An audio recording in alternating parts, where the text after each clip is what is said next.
Hello everyone, this is Kalpana.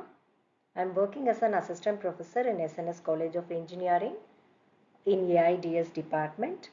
This lecture series is on data structures and algorithm.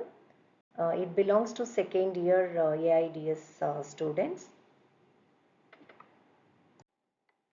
Now let's get into the topic, Introduction to Data Structures.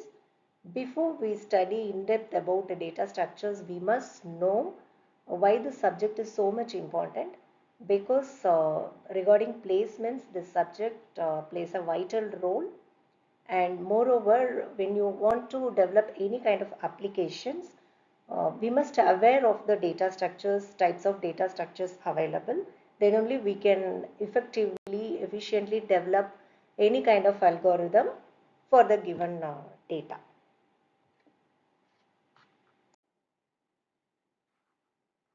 Just look these pictures, picture 1 and picture 2. Here obviously both are libraries. But which one do we prefer to fetch a book, to get a book from a library? Obviously our answer will be the second picture, because here in second picture the books are in an arranged manner, in an organized manner. But whereas in the first picture, it is also a library, it has books, but what happens? Here the books are not in an arranged manner, all are scattered. So it is difficult to fetch a book from the picture 1, that is this library. And whereas in the second library, picture 2, the books are in an arranged way, so it is easy to fetch a book from the library, right?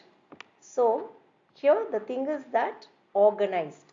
So when the things are in place or arranged properly, we can easily do the things. We can easily fetch the books in this case, and whereas with the first picture it is not so.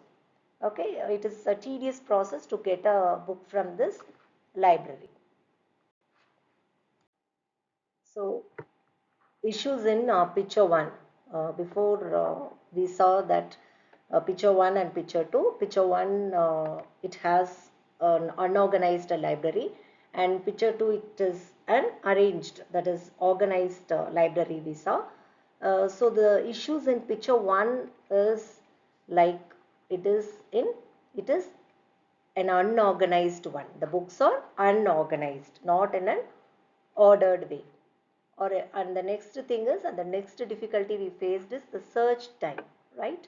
So books are not in order, so obviously to get a book, it is a time consuming process, right? So search time is greater here, and not in order, so it's a time consuming one, difficult to access.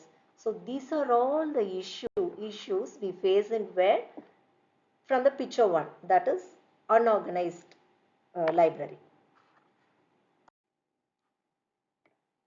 In relation with the first picture, before that we have discussed about the issues in picture 1, right? So the problems are like the books are not in order, it is an unorganized library, so something and all we have discussed. So it is of a library contains books, journals, everything. The same thing, just imagine your computer system.